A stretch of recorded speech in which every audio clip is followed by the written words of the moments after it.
But there were three things that I knew needed to happen, absolutely had to happen in the next stage of my life. Number one, I wanted to be able to maintain, if not exceed, my income that I had made in my corporate life. Number two, we have just the one daughter, and I wanted to be able to spend as much time as I wanted to. Some of you guys might identify with that. You know, one of the biggest regrets of my life will be that I missed the entire first year of my child's life. Other than a couple home videos, pictures that my husband and I took on the phones, I truly don't remember my child's life. It's never going to come back. I did not want that to happen in the coming years. So that was the second thing. And the third thing was quite simple. Michael here talked about his dream of laying on a beach and drinking margaritas. My dream wasn't as fancy. I wasn't that ambitious. My third thing that I wanted to be able to wake up every morning with a happy heart. That was it. I did not care what it was I did. Like I said, I had no idea what I was going to do, but I wanted to be happy.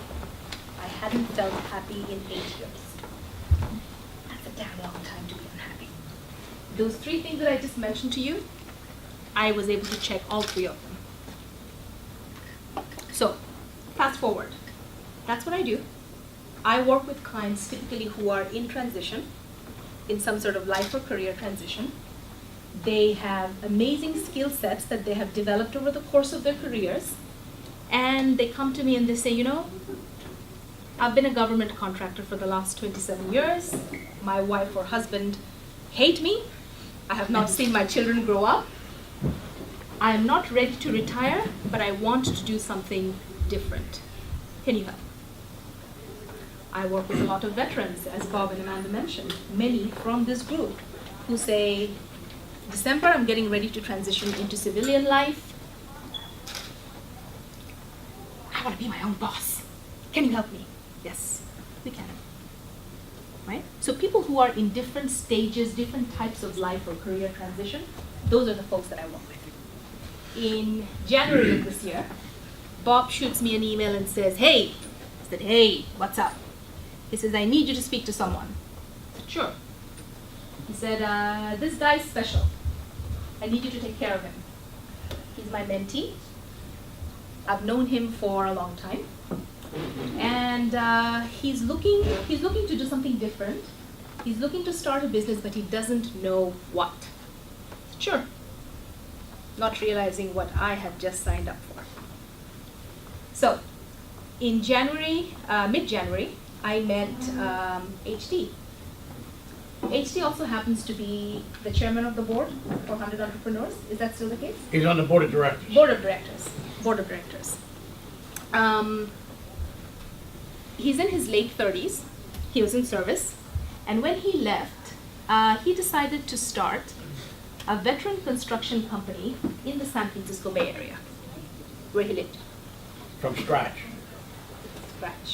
With nothing and growing. And at the end of 2017, this was a company that did huge government contracts. Had about, with the first conversation I had with him, he said he had 147 employees. And at the end of 2017, he had basically inked the deal to sell his company for about $45 million. So it's done. But he had already started to think about, well, what's next for me? This is done. I built this baby, did it for 10 years. I took him through a series of assessments that we do for each client. Because typically when somebody comes to me, I don't know them from a stick in the ground. Right? So it's a discovery process for both of us. And we went through a series of these, and there were three things about HT that stood out in my mind that I felt was going to be critical in helping me help him figure out what his perfect fit franchise was going to be. Number one, having built this business, Anvil Builders, he had an amazing operations background, right? That's typically what you'd need to be able to start a company from scratch and take it to where he took it to. So he had an amazing ops background. Huge, huge skill set that many of my franchisors are looking for in their franchisees. The second thing that he brought to the table, his desire to be able to be a trailblazer. I think that runs in the family. Right? They came over, his father, his uncles, etc. He wanted to be a trailblazer. And he said, even if it's a new franchise, I'm not scared off by that. I started a company from the ground up.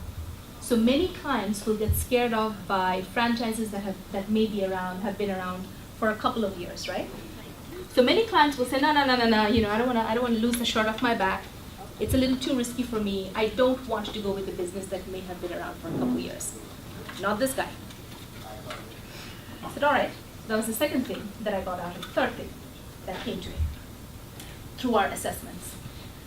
We started in January. I took him through a series of businesses. And as I said, I'm not going into the full details of what the process looks like, but essentially, this process of due diligence, you dive into the business that I've given you. You look at the business model. You try to understand its finances. You try to understand how it's set up. You try and understand how do you get out there and generate clients. How do you grow your business, right? The key things of the business. You then move on to the next stage of the business, which is typically called validation, where you will speak with existing franchisees of the business that you're looking at. Because there's only so much I can give you. There's only so much the corporate headquarters is going to be able to give you. The people who truly know how to run that business are the business owners of that franchise. That culminates in what's known as a discovery day, where you will go, you are typically invited by the franchisor to meet with them at their headquarters. It's the last step in this interview process where you check them out and they check you out and you come back home. I always tell my clients, the phone call I get needs to be, Faizun, we loved him, we loved her. We can't wait to send her a franchise agreement. If it's any other type of conversation, I will kick your ass. True to God, I say this with a lot of love. I've never yet had the other call. It's always been this. That's the process that the client goes through. HD looked at a variety of businesses. He looked at retail. He looked at food. He looked at fitness.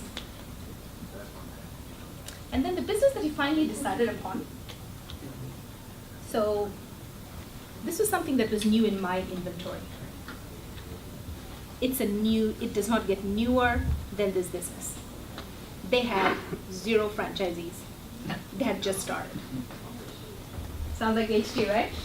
0 franchisees. They just began. And they came to us and they said, we want you to help us grow. So typically what we do, we will take a new company and we will grow them to their first 100 locations in the first 12 months. That's what we do. I said, all right, bring it on. The concept, the company, look them up, is called Mahana Poke. Do you guys know what poke is? Okay, some head shaking. The head shakers. Poke, think of poke as a sushi roll that's sliced into little pieces and put in a bowl. That's it. Okay? Mahana Poke. The concept came into our inventory and we were blown away by a couple of things. The founders, the 2 co-founders who are very good friends of mine, one of them happened to be the president of QVC Japan. He led the entire QVC Asian operation for like the past decade and a half. The second guy was Domino Pizza's highest performing, highest revenue, multi-unit franchisee for about 17 years. He owned all of Virginia. He said, why am I doing this for someone else? I should do my own thing. And he started his first concept, which by the way we also carry in our inventory, called Firenze Pizza. Called what? Sorry? Firenze. F-I-R-E-N-Z-A. Firenze Pizza. And then he, Dave and John got together and said, we need to do something different. We both love the beach. We love the easy lifestyle. Go to work with flip-flops on, with a t-shirt on. Can we come up with a concept that embodies that lifestyle? And oh, by the way, we want to be able to do it in an ethical way, in an environmentally conscious way. I'm saying these things because these are the things that attracted HT to this particular business. He goes out to Discovery Day. I get that phone call, and it is the phone call that I want. And fast forward, HT now is what's known as a master franchisee. Do you guys know what that is? Typically, most people will buy one unit of a franchise, meaning one location. I could buy Meineke of Alexandria. Jiffy Lube. Jiffy Lube, I'm sorry, Jiffy Lube of Alexandria. That's my location, right? A master franchisee essentially purchases the rights from the franchise or the franchisor to be able to act as the franchisor himself. He now owns all of San Antonio and Austin in the Texas markets, right? These are the two hottest markets in terms of demographics and income. His master franchise agreement says in the next 10 years, the 10-year agreement typically, in the next 10 years, he is expected to open 40 locations of Mahana Poke in his markets. Now, his job, he is the one who now recruits the single unit franchisees for those markets. Why am I saying that? Are any of you moving to Texas? I told him I'd do a plug for him, right? He is now going to start to look for single unit franchisees in his market, and the relationship becomes, he becomes the franchisor, and if you guys are the single unit franchisees in his markets, any operational issues, any management issues that you're going to run into, he will become your company representative. Does that make sense? He signed the contract last Wednesday.